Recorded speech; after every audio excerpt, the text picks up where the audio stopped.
అయితే power BI is one of the tool for the data analyst అవ్వచ్చు, లేకపోతే data scientist కూడా use చేస్తారు. ప్రతి ఆర్గనైజేషన్‌లో పవర్ బిఐ అనేది ఖచ్చితంగా యూజ్ చేస్తారనమాట. It's a open source thing. కొంతవరకు అయితే పే చేయాలి. అయితే మనం అంత పే చేయము. అయితే మనం ఫ్రీగా యూజ్ చేసుకోవచ్చు. ఓపెన్ సోర్స్ ఇది నేర్చుకోవడానికి చాలా ఈజీ ఉంటది. అయితే చాలా వరకు ఎక్సెల్ ఉండగా పవర్ బిఐ ఎందుకొచ్చిందని ఇదొక ఇంటర్వ్యూ క్వెషన్. ఎందుకంటే హ్యూజ్ అమౌంట్ ఆఫ్ డేటాని ఎక్సెల్ ఏం చేయలేదంటే కేపబుల్ కాదు. అందుకని పవర్ బిఐని ఇంట్రొడ్యూస్ చేశారు. ఇదైతే బిలియన్స్ ఆఫ్ రికార్డ్స్‌ని ఏం చేయగలదంటే అనలైజ్ చేయగలదు. దాంతో మనం విజువలైజేషన్స్ చేయగలం. ఎందుకు power BI? What is power BI అంటే ఇట్స్ ఎ విజువలైజేషన్ టూల్ అన్నమాట. అయితే మనం ఒకటిగా నేర్చుకుందాం. మీరు కూడా యాక్సెస్ చేయాలనుకుంటే గూగుల్‌లోకెళ్ళి పవర్ బిఐ అని టైప్ చేయండి. 2 ఆప్షన్స్ ఉంటాయి. 34 బిట్స్ అండ్ 64 బిట్స్. అయితే ఇట్స్ ఆల్‌మోస్ట్ 1 జీబీ ఉంటది ఫైల్ అనేది. ప్రతి ల్యాప్‌టాప్‌లో వర్క్ అవుతది. ఫ్రీ సోర్స్ ఇది. Open source. మీరందరూ ఓపెన్ చేసి నేర్చుకోవచ్చు. చాలా ప్రాక్టీస్ చేయొచ్చు. అయితే నేను క్విక్‌గా ఒకసారి ఆల్రెడీ డౌన్‌లోడ్ చేసేసాను. ఇన్‌స్టాల్ అయిపోయింది ఆటోమేటిక్‌గా. నేను క్విక్‌గా అందరికి చూస్తానని మళ్ళీ డౌన్‌లోడ్ చేశా. అయితే ఇప్పుడు ఎలా వాడాలి? అసలు ఏంటి ఓవర్‌వ్యూ మనం చూద్దాం. ఓపెన్ చేశాను. మనం ఎక్కడున్నామంటే పవర్ బిఐ డాష్‌బోర్డ్ అంటాం కదా! దాంట్లో రిపోర్ట్‌లో ఉన్నాం. అయితే మనం క్విక్‌గా చూడాల్సినవి ఏంటంటే లెఫ్ట్ సైడ్ ఏమున్నాయని చెప్పి చూద్దాం. అయితే లెఫ్ట్ సైడ్ అంటే రిపోర్ట్ వ్యూ అని ఉంది. రిపోర్ట్ వ్యూ అంటే రిపోర్ట్స్ అన్నీ కూడా ఇక్కడ కనిపిస్తాయి. క్యాన్వాస్‌లా ఉంటది. అయితే టేబుల్ వ్యూ ఏమైనా టేబుల్స్ యాడ్ అయినప్పుడు, తర్వాత మోడల్ వ్యూ ఏమైనా రిలేషన్స్ 2, 3 టేబుల్స్ ఉన్నప్పుడు, ఆ 2, 3 టేబుల్స్‌కి ఫారిన్ కీస్ అంటే ఎస్‌క్యూఎల్ వస్తే అలవాటవుతది. ఇంకా 2 టేబుల్స్‌ని ఏ రిలేషన్‌తో మనం రిలేషన్ క్రియేట్ చేసామని చెప్పి చూడటానికనమాట.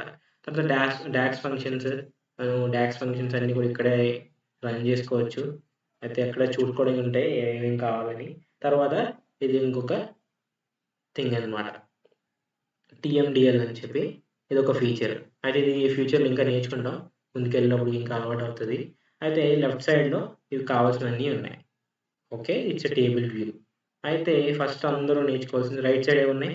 విజువలైజేషన్స్ ఉన్నాయి. కావాల్సిన charts, line charts, slices, bar graphs, తర్వాత ఇక్కడ చూడండి పై డోనట్ చార్ట్స్, తర్వాత క్లస్టర్ బార్ చార్ట్ ఇవన్నీ కూడా విజువలైజేషన్స్ అన్నీ ఇక్కడుంటాయి. అయితే మన టాప్‌లో కావాల్సింది ఎక్సెల్ అని ఆల్‌మోస్ట్ ఎక్సెల్ లానే ఉంటది. కొంచెం చేంజ్ అవుతది. దీంట్లో పవర్ క్వెరీ అనేది ఇంకొక థింగ్ అనమాట.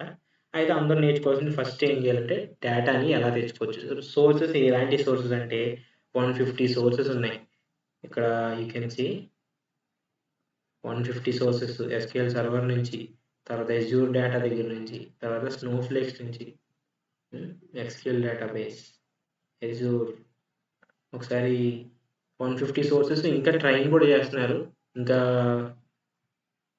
కొత్తవి ఎప్పటికప్పుడు వస్తూనే ఉంటాయి. అయితే ఇవన్నీ సోర్సెస్ అనమాట. అయితే మనం సింపుల్‌గా సీఎస్‌వి ఫైల్ నుంచి మనం తెచ్చుకుందాం. డౌన్‌లోడ్స్ ఓపెన్ చేస్తున్నాను. ఎప్పుడైతే ఓపెన్ చేశానో వెంటనే ఇప్పుడొక మనకి ఎలాంటి డేటా ఉంది అని చెప్పి వస్తది.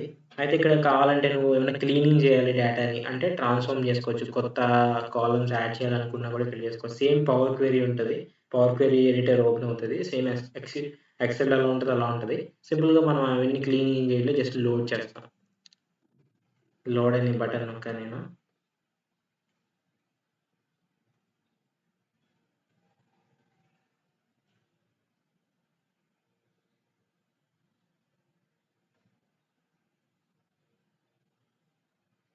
ఓకే. ఏమైపోయింది డేటా అనేది లోడ్ అయిపోయింది. You can see date, products, category ఇది టేబుల్ వ్యూలో ఉన్నాను. ఎలాంటి రోస్ ఉన్నాయి, కాలమ్స్ ఉన్నాయి అవన్నీ కూడా ఇక్కడ చూసుకోవచ్చు. ఇది క్యాన్వాస్ అంటాం. అయితే మనం సింపుల్‌గా ఒక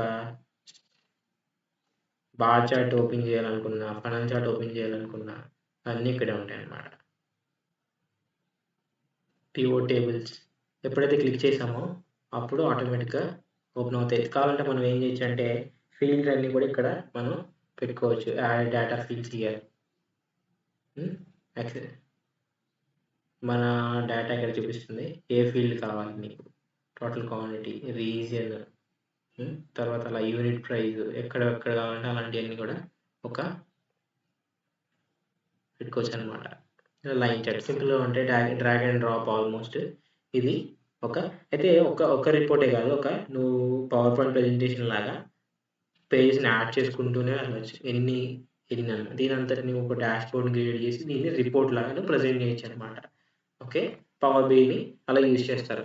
ఎందుకు పవర్ బిఐ అంటే ఒక నాన్ టెక్నికల్ పర్సన్కి మనం నంబర్స్ చూపిస్తే ఏమవుతుందో, అందుకే ఒక స్టోరీ టెల్ చేస్తాం. ఒక స్టోరీ లాగా మనం ఏం చేస్తామంటే ఒక విజువలైజేషన్స్ చేసి చూపిస్తాం అనమాట. That is the thing for power BI.